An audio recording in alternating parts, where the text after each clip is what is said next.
Hello, classmates and Dr. Sundstrom. This is Nicole Dalton, and this is my Week 2 Multimedia Discussion Board for MPA 560. And I've selected the Rancho Cucamonga Fire District's Drowning Prevention Program, building on last week's presentation. And the Drowning Prevention Program intends to reduce the number of drownings in the city of Rancho Cucamonga to 0. And they do this through community outreach programs, including CPR trainings, PSA awareness campaigns, and also informational brochures to residents. And with that, I'll get started on this week's presentation. The issue that has been identified is that in 2019, there were 5 drownings within the city of Rancho Cucamonga. Of those drownings, 1 resulted in a fatality and 4 were non-fatality drownings. Next, we'll cover the different variables that go into drownings within the city of Rancho Cucamonga. For drownings within the city of Rancho Cucamonga, I identified 3 different variables.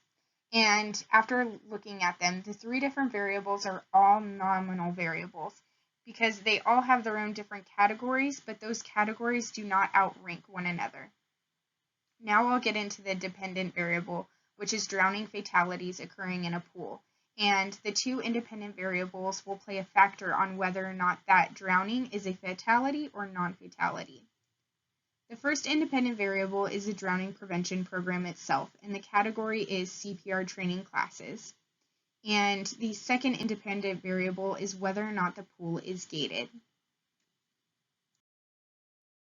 As mentioned previously, each variable carries its own category, and now I'll cover the definitions of each category. So for drownings, the categories are fatal or non-fatal drownings. A fatal drowning is defined as an individual dying from the drowning incident. A non-fatal drowning is defined as the individual surviving the drowning incident. For the first independent variable, the drowning prevention program, the category is CPR training courses.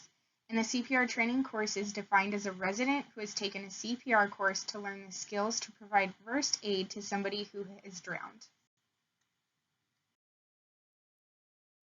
The second independent variable is gated pools, and the category is whether or not the pool is gated. And a gated pool is defined as a 6-foot-tall metal fence with an outward swinging door to prevent children from entering the pool area without adult supervision. Thank you so much for listening to my presentation. I look forward to reading any feedback that you may have for me, as well as watching the rest of your presentations. I hope you have a great weekend.